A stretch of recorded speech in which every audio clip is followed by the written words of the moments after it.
मेरे बच्चे भी परेशान हो जाते थे वहाँ पे। वो भी बहुत उससे डरते थे। वो तो शैतानों की तरह मतलब इंसान के रूप में वो भेड़िया था। हम तो इसी उम्मीद में रहे कि अब सुधरेगा, कल सुधरेगा, लेकिन वो सुधरने वाला नहीं है। आपके मन में बार बार सुसाइड के विचार आते थे, तो आपने कभी करने की भी कोशिश करी? करने की कोशिश तो करी भाई, लेकिन बच्चों को देखकर मैं फिर पीछे हट जाती थी कि इनकी क्या गलती है, इनका मेरे अलावा इनका है कौन। क्या माइका जैसी संस्था की व्यवस्था नहीं होनी चाहिए?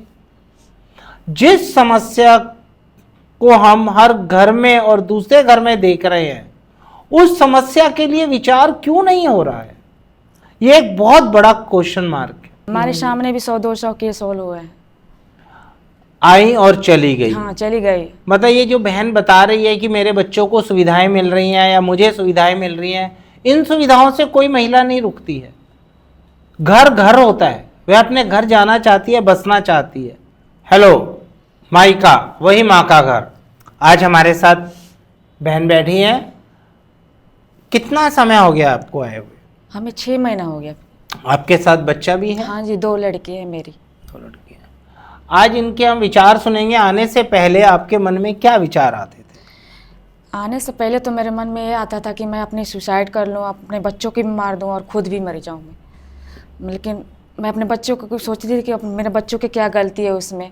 मैं अपने बच्चों को मुंह देखकर मतलब जिंदा थी। मैं अपने मायके चली जाती थी कुछ देर के लिए कि अपना दर्द भूल जाए, लेकिन जाती थी तो वहाँ भी चले जाता था। फिर मम्मी पापा भी भेज देते थे मुझे समझा बुझा कर कि जाओ, वही तुम्हारा घर है। फिर वहाँ जाती थी, फिर वही मारपीट करता था। मेरे बच्चे भी परेशान हो जाते थे वहाँ पे। वो भी बहुत उससे डरते थे। वो तो शैतानों की तरह मतलब इंसान के रूप में वो भेड़िया था। इतना अत्याचार करता था हमारे ऊपर, मेरे बच्चों को भी मारता था, हमें भी मारपीट करता था, बहुत परेशान करता था। मैं ऐसा लगता था कि मैंने तो जीने की उम्मीद ही छोड़ दी थी कि मैं अब तो जीना ही नहीं चाहती। फिर मैंने किसी तरह सोचती थी कि मैं कहाँ जाऊँ अपने बच्चों को लेके। फिर मैं मतलब किसी ने बताया कि अब इंस्टाग्राम पे जब देखना कि वहाँ माइका स्वीट आश्रम है, वहाँ पे महिलाएं रहती हैं, कि जाओ तुम्हें सपोर्ट मिलेगा वहाँ पे। तुम शादी के बाद कितने साल आप रहे? 12 साल हो गए।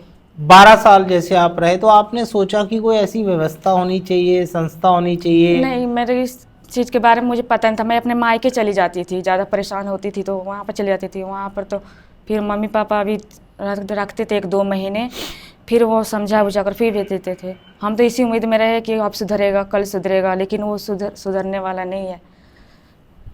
क्या आप सहमत हैं कि माइका होना चाहिए? क्या आप इसकी ज़रूरत नहीं समझते? क्या डोमेस्टिक वायलेंस जो समस्या है, क्या वो समस्या में काउंट नहीं होती है?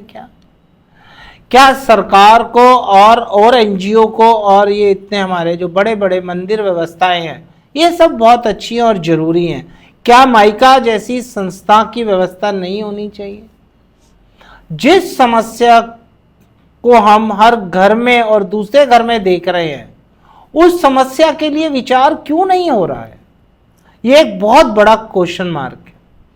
आज हमने ये माइका संस्था को स्टार्ट किया, 30 साल हो गए। अब तो चलिए सोशल मीडिया आ गया, तो बहुत हम शुक्रगुजार हैं कि पहले के मुकाबले हम अपने विचारों को सोशल मीडिया के माध्यम से ज़रूरतमंद बहनों तक पहुंचा पा रहे हैं। पर आप अपनी ड्यूटी ज़रूर पूरी करिए, इस धर्म का लाभ उठाइए, जो ज़रूरतमंद है उन तक इसको पहुंचाइए। आज हमारी बहन ने बताया कि मेरे मन में विचार ही नहीं आया कि इस तरह की कोई संस्था हो सकती है। मैं सोच ही नहीं पाई। सोच पाती तो मैं हेल्प मांग पाती। आगे आप अपने माँ बाप पे जाते थे, वहाँ आपको हेल्प नहीं मिलती थी, जाते थे वो वापस भेज देते थे। आपके मन में बार बार सुसाइड के विचार आते थे, तो आपने कभी करने की भी कोशिश करी? करने की कोशिश तो करी भाई, लेकिन बच्चों को देखकर मैं फिर पीछे हट जाती थी कि इनकी क्या गलती है, इनका मेरे अलावा इनका है कौन। फिर नहीं सोचती थी इनके बारे में। अब आप यहाँ आए, हाँ जी। तो बच्चों के साथ रहने में आपको संस्था के साथ सुविधा है? बच्चों को कोई तकलीफ? बच्चों को भी कोई तकलीफ नहीं है, हमें भी कोई तकलीफ नहीं है। हम भी बहुत खुश हैं, मेरे बच्चे भी बहुत खुश हैं। पहले बहुत डरते थे घर पे, अब यहाँ पे खुल के जी रहे हैं और हम भी खुल के मतलब सांस ले पा रहे हैं। बहुत खुश है मेरे बच्चे भी। यहाँ पे पढ़ते हैं, ट्यूशन जाते हैं और दूध मिल जाता है? हाँ जी, दूध भी मिलता है दोनों टाइम बच्चों को। ऐसी कोई चीज़ जो अभी आपको लगता है नहीं मिलती और मिलनी चाहिए? हर चीज़ मिलते हैं जो हमें घर पे मिलना चाहिए, उससे भी ज़्यादा ही यहाँ पे मिलता है। और हम भी यहाँ पे बहुत सारे सीखने के मिला है चीज़ें। हम भी ब्यूटी पार्लर में कोर्स कर रहे हैं और भी चीज़ें बहुत हैं सीखने के लिए। यहाँ पे बहुत हर चीज़ की सुविधा है। आपको जैसे इधर आए हुए कितना टाइम हो गया आपने बताया? हमें 6 महीने हो 6 गए। महीने। तो कितनी महिलाएं यहाँ से आके जा चुकी हमारे होंगी? सामने भी 100-200 केस हॉल हुए हैं। आई और चली गई। हाँ, चली गई। मतलब ये जो बहन बता रही है कि मेरे बच्चों को सुविधाएं मिल रही हैं या मुझे सुविधाएं मिल रही हैं, इन सुविधाओं से कोई महिला नहीं रुकती है। घर घर होता है, वह अपने घर जाना चाहती है, बसना चाहती है, पर यहाँ रहते हुए सारी सुविधाएं मिल रही हैं, इन बहन का ये कहना है। इन सुविधाओं की वजह से यहाँ बहनें रुके, ऐसा नहीं है। घर से बहन तभी निकलती है कोई महिला अपने बच्चों के साथ जब उसका सिर से पानी उतर जाता है, वो बर्दाश्त नहीं कर पाती। अब आप यहाँ रह रहे हैं, आप अपने क्या विचार समाज में रखना चाहेंगे और बहनों के लिए, परिवार के लिए, समाज के लिए? हम तो यही कहेंगे जितने भी समाज में महिलाएं हैं कि अब घर के टॉर्चर से बिल्कुल परेशान ना हो, घबराएं नहीं, आवाज़ उठाएं या फिर यहाँ महिला आश्रम स्वीट होम में आकर रहें और देखें। यहाँ पे हर चीज़ की सुविधा है। अपने बच्चों के साथ भी रह सकते हैं या अकेले हैं तो अकेले भी रह सकते हैं। हर चीज़ की सुविधा है, कोई सी चीज़ की दिक्कत नहीं है।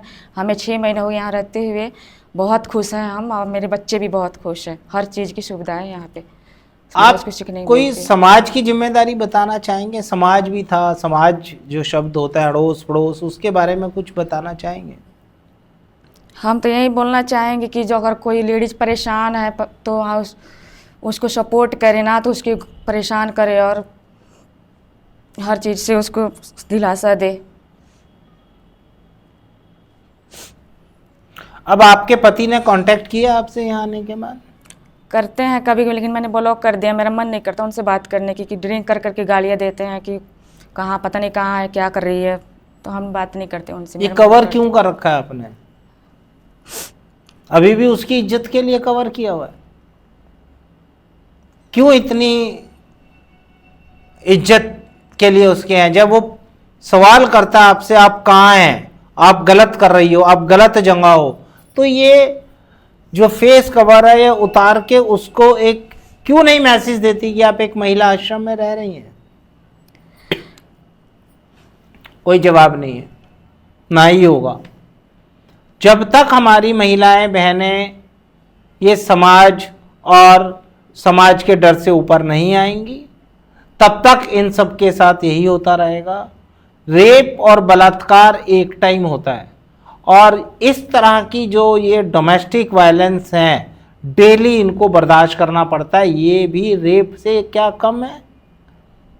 नहीं, लेकिन हमारी परवरिश ही पहले दिन से ऐसी हो रही है। लड़की को देखते ये पराया धन है, इसको दूसरे घर जाना है, पति इसका परमेश्वर है। इस तरह से ग्रूमिंग की जाती है और वह ग्रूमिंग हमारे घरों को बसा भी रही है। जो अच्छे परिवार हैं उनके लिए ग्रूमिंग बहुत अच्छी काम करती है लड़कियों की, लेकिन जो दुष्ट हैं वो इसका दुरुपयोग कर रहे हैं, वह इसका नाजायज फायदा उठा रहे हैं।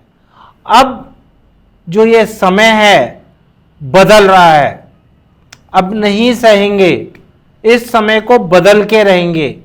मेरी बहनों, इस वीडियो को ज़्यादा से ज़्यादा जगह पहुंचाओ, माइका से जुड़ो, माइका की स्ट्रेंथ को बढ़ाओ। मैं अविनाश जैन अकेला कुछ नहीं कर सकता। 30 साल में जो हमारी 7,000 महिलाओं, 7,000 परिवारों की समस्याओं को जो हमने सॉल्व किया है, ये बहुत कम है। आप सबको हमारा सहयोग करना पड़ेगा, जो हम आपकी ताकत हमारी ताकत बने और हम मिलके इस समाज में एक बहुत बहुत बड़ा जड़ से परिवर्तन ला सके और ला पाए। उसके लिए बहुत ज़रूरी है आप हमारे इस वीडियो पे अपने कमेंट्स दीजिए कि हम आपके साथ हैं। जय हिंद, जय भारत।